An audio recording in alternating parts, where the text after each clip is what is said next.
அனைவருக்கும் கோபிநாத்தின் அன்பு வணக்கங்கள் நண்பர்களே. ரொம்ப முக்கியமான பதிவுங்க. வீட்டில் கண்ணாடி அப்படிங்கிறது எல்லாத்து வீட்லையும் இருக்கும்.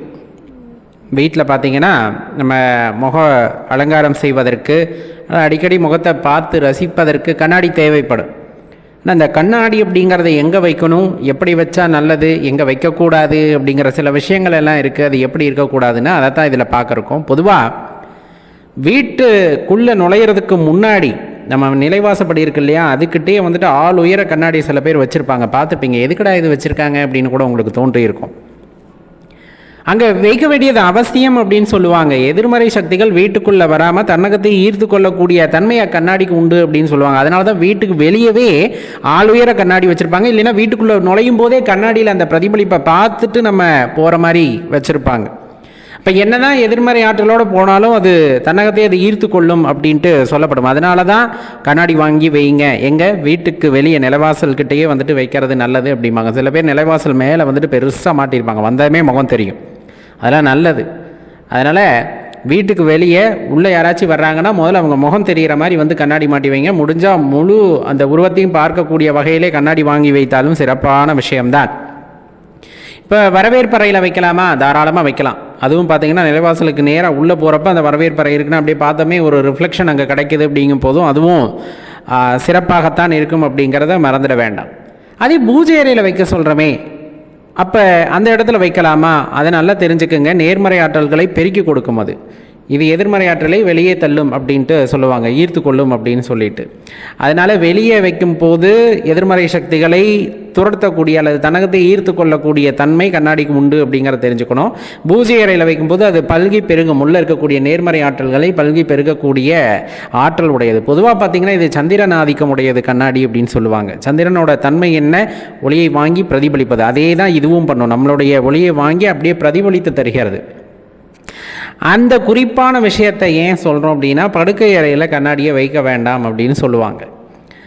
ஏன் அப்படின்னா, அது கணவன் மனைவிக்குள்ளே இருக்கக்கூடிய சின்ன சின்ன அந்யோன்யங்களை வந்துட்டு தடை செய்யும் அப்படிம்பாங்க. அந்த குடும்பத்துக்குள்ளே மூன்றாவது நபர்களுடைய தலையீடு அந்த இடத்துல உருவாகுவதற்கு வாய்ப்பு அதிகம் அப்படின்னு சொல்லுவாங்க. அதனால் முடிஞ்சளவுக்கு படுக்கை அறையில் வந்துட்டு கண்ணாடி இல்லாமல் பார்த்துக்கிறது நல்லது. ஒரே அறை தான் இருக்குது, அப்போ நாங்கள் என்ன பண்ணுறது, கண்ணாடி பெருசாக வச்சுருக்கோம் அப்படின்னா, தூங்கும்போது அதில் ஒரு திரைசீலை மாதிரி போட்டு விட்ருங்க. ஒரு துண்டு மாதிரி எடுத்து மூடி வச்சுறது நல்லது அப்படிங்கிறத தெரிஞ்சுக்கணும். பொதுவாக இந்த கண்ணாடிகள் பல அற்புதத்தை செய்யக்கூடியது தான், இல்லைன்னா சொல்லவே இல்லை. இப்போ நீங்கள் உருளி வைக்கும்போது கண்ணாடி பாத்திரத்தில் வைக்கலாம் அப்படின்னு சொல்லுவாங்க. அதே போல் பூஜை அறையில் கண்ணாடி வச்சுருங்க அப்படின்னு சொல்லுவாங்க. வரவேற்பறையில் கண்ணாடி வைக்கலாம் அப்படிம்பாங்க. அதுவும் அலங்கார கண்ணாடி சிலதெல்லாம் பார்க்கறதுக்கே ரொம்ப அழகாக இருக்கும் இல்லையா, அந்த மாதிரி கண்ணாடிகளை வாங்கி வைக்கும்போது மனதிற்கும் ஒரு விதமான ஒரு சூழ்நிலையை ஏற்படுத்தும். அதில் நல்ல முறையில் உங்களுக்கு அந்த ஒரு நேர்மறை ஆற்றலை ஈர்த்து கொடுக்கும் அப்படின்னா அதில் எந்த சந்தேகமும் உங்களுக்கு வேண்டாம்.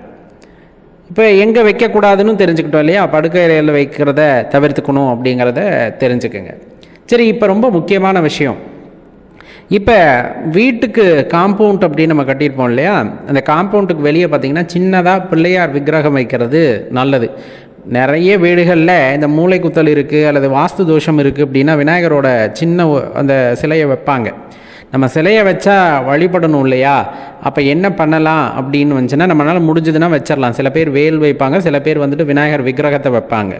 இல்லை அதெல்லாம் வச்சு எங்களால் பராமரிக்க முடியாதுன்னா குறைந்தபட்சம் அதோட படம் இருக்கும். கருந்திருஷ்டி கணபதி அப்படின்ட்டு இருக்கு இல்லையா, அல்லது நர்த்தன கணபதி, இந்த மாதிரி இருக்கக்கூடிய விநாயகர் படங்களை வந்துட்டு வீட்டு காம்பவுண்டில் வெளிப்பக்கமாக வந்துட்டு அந்த உருவம் தெரிகிற வகையில் வைக்கலாம். அதை வைக்கிறது பெருசு இல்லைங்க, தொடர்ந்து நம்ம அதுக்கு பூஜை பண்ணணும்.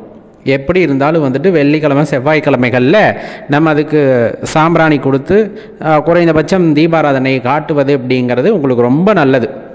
இந்த கண்திருஷ்டி கோளாறுகளை போக்குறதோடு மட்டுமல்லாமல் வீட்டுக்குள்ளே எதிர்மறை சக்திகள் வராமல் தடுப்பதற்கும் அது உதவும் அப்படிங்கிறத தெளிவாக தெரிஞ்சு வச்சுருங்க.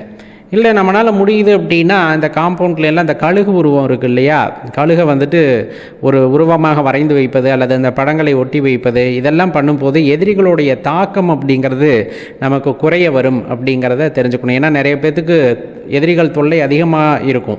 அவங்கெல்லாம் அதிலிருந்து காத்துக்கொள்ளணும் அப்படின்னா அங்கே வந்துட்டு இந்த கழுகோட படத்தை வரைந்து வைப்பதும் அதற்கு ஒரு தீர்வாக இருக்கும் அப்படின்ட்டு சொல்லுவாங்க. அதே போல் தான் இந்த மருதாணி செடி அப்படிங்கிறது வீட்டு வாசல்லையே வளர்க்கிறது. அதாவது அதாவது காம்பவுண்டுக்கு வெளியவே நீங்கள் வீட்டில் மருதாணி செடி வளர்த்து வர்றீங்க அப்படின்னா வீட்டுக்கு நேர்மறை ஆற்றல்களை மட்டும் அது கொடுக்க வல்லது, எதிர்மறை ஆற்றல்களை உள்ளே அனுமதிக்காது அப்படின்னு சொல்லுவாங்க. துளசியும் வந்துட்டு பார்த்தீங்க அப்படின்னா நேர்மறை ஆற்றல்களை வீட்டில் பெருக்கி கொடுக்கக்கூடியது அப்படிங்கிறத தெரிஞ்சுக்கணும். அப்போ இத்தனை விஷயங்கள் இருக்குது. இப்போ பூஜை அறையில் நம்மளால் கண்ணாடி வைக்க முடியல அப்படின்னா பஞ்சபாத்திரத்தில் தண்ணீர் ஊற்றி வச்சாலும் அது பிரதிபலிப்பு தன்மை உடையதாகத்தான் இருக்கும். அதுவும் கிட்டத்தட்ட பார்த்திங்கன்னா கண்ணாடி மாதிரி தான் அதுவும் செயல்படும். அப்போ கண்ணாடி நம்மளால் வைக்க முடியல, இடம் பத்தலை அப்படின்னா கொஞ்சமாக பூஜை அறையில் என்ன பண்ணலான்னா பஞ்சபாத்திரத்தில் தண்ணீரை நிரப்பி அங்கே வைக்கும் பொழுது அதே அளவு பலன் அப்படிங்கிறது நமக்கு கிடைக்கக்கூடும். இப்போ இது எல்லாமே பார்த்திங்கன்னா கண்ணாடி சம்மந்தமாக வரக்கூடிய விஷயங்கள். இது கண்ணாடி எப்படி இருந்துடக்கூடாது, ரொம்ப பழசாக இந்த பாதரசமெல்லாம் விட்டு போயிடுது இல்லையா, அந்த பாதரசம் விட்டு போனாலுமே சில வீட்டில் வச்சுருப்பாங்க, இது ரொம்ப ராசியான கண்ணாடி பல வருடமாக வச்சுருக்கோம் அப்படின்னு வச்சுருப்பாங்க. அந்த மாதிரிலாம் வச்சுருக்கக்கூடாது. அதெல்லாம் எதிர்மறை சக்திகளை ஈர்க்கக்கூடிய ஆற்றல் வாய்ந்ததாக இருக்கும். பாதரசம் போயிடுச்சுன்னா ஒன்று ரொம்ப நீங்கள் சென்டிமெண்ட்டாக யோசிச்சிங்கன்னா கொண்டு போய் பாதரசம் பூசி வாங்கி வச்சுக்கலாம். அப்படி இல்லையா கண்ணாடியை மாற்றிடுறது தான் நல்லது. சில இடங்களில் பார்த்திங்கன்னா கண்ணாடி ஃப்ரேம் எல்லாம் உடஞ்சி போய் கிடக்கும், அப்படியே எப்போ விழுகுமோ அப்படின்ட்டு இருக்கும். அந்த மாதிரி கண்ணாடிகளையும் எப்பொழுதுமே பயன்படுத்தக்கூடாது, நல்லா ஞாபகம் வச்சுக்கோங்க. கண்ணாடியில் சின்ன விரிசல் விட்டாலுமே அது எதிர்மறை ஆற்றல்களை ஈர்க்கும் அப்படிங்கிறத தெரிஞ்சுக்குங்க. அதனால் உடைந்து போன கண்ணாடியை எக்காரணத்தை கொண்டும் வீட்டில் பயன்படுத்தக்கூடாது. சின்னதாக விரிசல் விட்டுருக்கு அல்லது உடஞ்சி கிடக்கு, இந்த மாதிரி எந்த காரணமாக இருந்தாலும் சரி கண்ணாடிகளை அதற்கப்புறம் பயன்படுத்துகிறத தவிர்த்துடுங்க. வேறு ஏதாச்சும் புதுசாக கண்ணாடிகள் வாங்கி மாட்டி வச்சுக்கோங்க, அதுதான் சிறப்பான விஷயமாக கூட இருக்கும். இப்போ உடஞ்ச கண்ணாடியை எப்படி அப்புறப்படுத்துறது, அப்படியே கொண்டு போய் நம்ம டஸ்ட்பினில் போடக்கூடாது, குப்பை தொட்டியில் போடக்கூடாது.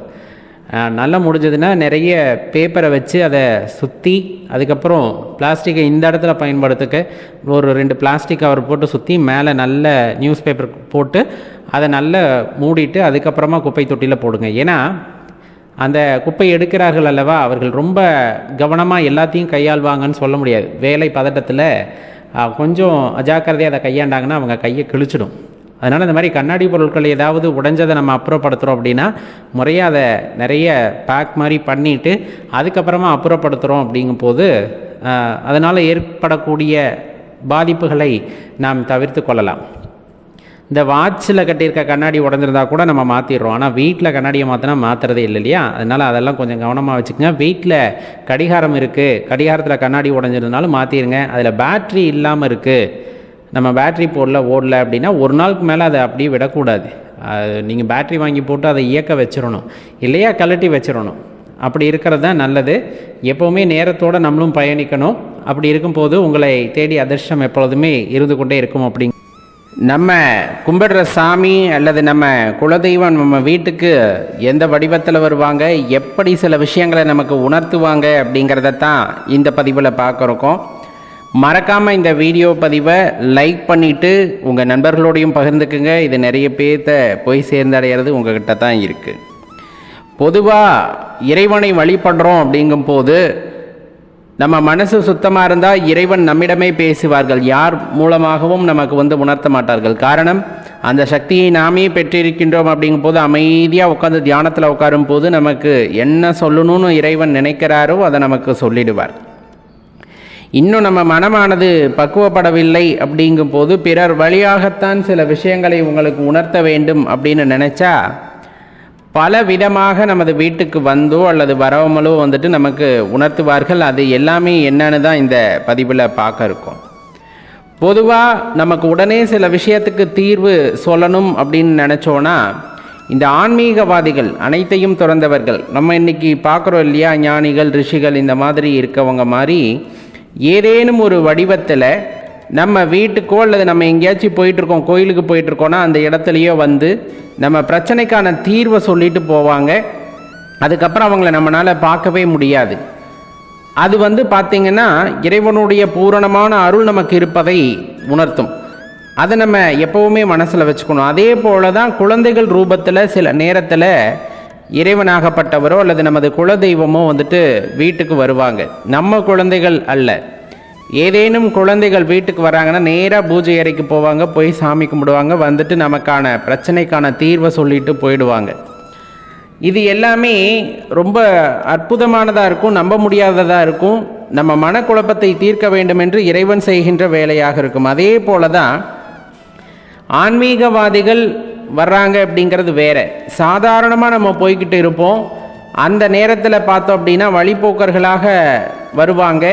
சில நேரங்களில் இது வீடுகளுக்கே வருவாங்க. நம்ம வெளியே உட்காந்து பேசிக்கிட்டு இருக்கோன்னா வந்து அமைதியாக உட்காந்துட்டு அவங்களும் அதே பிரச்சனையை பற்றி பேசுவாங்க, அதற்கான தீர்வை பற்றியும் சொல்லுவாங்க. இதெல்லாம் விசித்திரமாக இருக்கும். ஆனால் இதெல்லாம் நம்மளுடைய இறைவன் அல்லது குலதெய்வம் நமக்கு உணர்த்துகின்ற விஷயங்கள். இதில் எல்லாம் நம்மளால் புரிஞ்சுக்க முடியலன்னா கனவுல வந்துடுவாங்க. கனவுல வயதானவர்கள் தோற்றத்தில் நல்ல வெள்ளை வேட்டி வெள்ளை சட்டை போட்டுட்டு வர்ற மாதிரி குழந்தைகளாக கன்னிகளாக வந்து கனவிலே நம் பிரச்சனைகளுக்கான தீர்வை எடுத்து சொல்லக்கூடிய வகையிலே இருப்பார்கள். இன்னும் வீட்டுக்கு தெய்வம் வருது அப்படிங்கிறத நம்ம எப்படி தெரிஞ்சுக்கலாம் அப்படின்னா, சில ஜீவராசிகள் வீட்டுக்கு வர்றது, அதுலேயும் குறிப்பாக பார்த்திங்கன்னா மாடு, காளை மாடு அல்லது பசு கன்றுடன் இது வந்துட்டு அப்படியே வர்றது, நம்ம அழைச்சிட்டு வர்றது கிடையாது. அப்படி வந்தாலுமே வீட்டுக்குள்ளே சில இடங்களில் மாடுகள் வராது, அங்கே தெய்வ நடமாட்டம் இல்லைன்னு நம்ம தெரிஞ்சுக்கலாம். அதுவாக போயிட்டுருக்கோம், அந்த மாடு நம்ம வீட்டுக்கு வருது, வந்துட்டு அங்கே சாப்பாடு கேட்குது அல்லது வீட்டுக்குள்ளே கால் எடுத்து வைக்குது அப்படின்னா அங்கே தெய்வ நடமாட்டம் எப்பொழுதுமே இருக்குங்கிறத நம்ம புரிஞ்சுக்கணும். நம்ம குலதெய்வத்துடைய பூரணமான அருள் அங்கே இருக்குது அப்படிங்கிறத நம்ம தெரிஞ்சுக்கிட்டோம் அப்படின்னா கண்டிப்பாக நமது பிரச்சனைகளுக்கான தீர்வை நம்மால் உணர்ந்து கொள்ள முடியும். நம்ம கவலையில் என்ன பண்ணுவோன்னா, பிரச்சனை வந்தது அப்படின்னா எல்லாத்தையுமே மறந்துடுவோம். அதுலேயும் குறிப்பாக இந்த தெய்வ வழிபாடு அப்படிங்கிறத முற்றிலுமாக மறந்துடுவோம். அந்த நேரத்திலலாம் யாராச்சும் தெரியாதவங்க வந்து நம்ம குலசாமியோட பேரை சொல்லி, எப்பா நீ கோயிலுக்கு போயிட்டு வாப்பா எல்லாத்துக்கும் தீர்வு கிடச்சிரும், அல்லது உன் சாமிக்கு விளக்கு போடுப்பா தீர்வு கிடச்சிரும் அப்படின்னு சொல்லுவாங்க இல்லையா, அது எல்லாமே இறைவனுடைய செயல் தான். அந்த ஒரு நேரத்தில் கிரகங்களால் ஏற்படக்கூடிய அந்த பிரச்சனைகளிலிருந்து உங்களை மீட்டு வருவதற்காக தெய்வமே உருவாக எடுத்து வந்து சில நேரங்களிலே நமக்கு ஞாபகப்படுத்துவார்கள். கிராமப்புறங்களெல்லாம் பார்த்திங்கன்னா இந்த குறி சொல்கிறவங்கன்னு வருவாங்க, கோடாங்கியங்கள் வருவாங்க இல்லையா, அவங்க மூலமாக நமது குலதெய்வம் வந்து சில நேரத்தில் நம்மக்கிட்ட பேசுவாங்க. என்ன பிரச்சனை இருக்குது, என்ன நடக்க போகுது, நம்ம எப்படி நடந்துக்கணும் அப்படிங்கிறத வந்து பேசுவாங்க. அதை கவனிச்சோன்னா சில விஷயங்கள் புரிய வந்துடும். அதே போல் தான் ரொம்ப முக்கியமாக நம்ம கோயிலுக்கு போகணுன்னு நினச்சிருப்போம், போயிருக்க முடியாது, ரொம்ப கஷ்டமான நிலைமையாக இருந்திருக்கும். நம்ம சார்ந்த யாராவது அந்த ஆலயத்திற்கு போயிட்டு அந்த கோவில் பிரசாதத்தை கொண்டு வருவாங்க. குறிப்பாக குலதெய்வ பிரசாதத்தையோ அல்லது நம்ம இஷ்ட தெய்வ பிரசாதத்தையோ கொண்டாந்து நமக்கு கொடுப்பாங்க. நம்ம வீட்டில் இந்த பிரச்சனை இருக்குன்னே அவங்களுக்கு தெரிஞ்சிருக்காது, ஆனால் கொண்டு வந்து கொடுப்பாங்க. அந்த பிரசாதத்தை நம்ம எடுத்துக்கும் போது அந்த இறைவனை வந்ததை நம்மால் உணர்ந்து கொள்ள முடியும். அந்த பிரசாதத்தை திருநீரை நம்ம நெற்றியில் பூசிக்கொள்ளும் பொழுது நமது பிரச்சனை அப்படியே தீர்ந்தது போலவே நாம் உணர்வோம். அதே போல் தீர்வும் கிடைக்கும். இதெல்லாம் சாதாரண விஷயமெல்லாம் இல்லை. சாமி கும்பிட்றோம் அப்படிங்கும் போது ஒரு வாசனை, ஒரு இனம் புரியாத வாசனை வீட்டிலே உண்டாகும். அப்படியெல்லாம் அந்த வாசனை உண்டாகுது. மல்லிகைப்பூ மனமோ சாம்பிராணி மனமோ, சில வீடுகளில் சுருட்டு வாடை அடிக்கும். இந்த மாதிரியெல்லாம் இருக்குது அப்படிங்கும்போது கண்டிப்பாக அந்த தெய்வத்துடைய நடமாட்டம் அங்கே இருக்கிறது அப்படிங்கிறத நம்ம புரிஞ்சுக்க முடியும். இந்த வகையில் நம்மெல்லாம் உணர்ந்துக்கலாம். இந்த மாதிரி நிறைய விஷயங்கள் மூலமாக நம்ம உணர்ந்துக்கிட்டாலும் சில பேர்கிட்ட அசரீரியாகவே வந்துட்டு அந்த குரல் கேட்கும் அப்படின்னு கேள்விப்பட்டிருக்கோம். நேரடியாகவே இயற்கை வந்து அவர்களிடம் பேசுவார்கள் அப்படின்னு. அதன் மூலமாக நம்ம தெரிஞ்சுக்கலாம் இறைவன் அவ்விடத்திற்கு வந்து நமக்கு ஏதோ ஒன்றை உணர செய்கின்றார் அப்படின்னு. இப்போ இதெல்லாம் நம்மளுடைய கற்பனை அப்படி இப்படின்னு நீங்கள் நினச்சாலும் அனுபவபூர்வமாக சில பேர் உணர்ந்திருப்பாங்க. அவங்கக்கிட்ட கேட்டிங்கன்னா தெரியும், அவங்களுக்கு பிரச்சனைகளுக்கான தீர்வு அதன் மூலமாக கிடைத்திருக்கும். உங்கள் வாழ்க்கையில் அந்த மாதிரி கிடைத்திருக்குதா அப்படின்னு பாருங்களேன். இந்த மாதிரி உருவங்களில் இன்னும் சில விஷயங்களில் அவங்கவுங்க மனதிற்கு நம்பிக்கை ஏற்றார் போல குலதெய்வமோ அல்லது அவர்கள் வழிபடுகின்ற தெய்வங்களோ வந்துட்டு காட்சி தந்து அவர்களுடைய பிரச்சனையை தீர்ப்பது உண்மையாகவே நடக்கக்கூடிய ஒரு விஷயம்.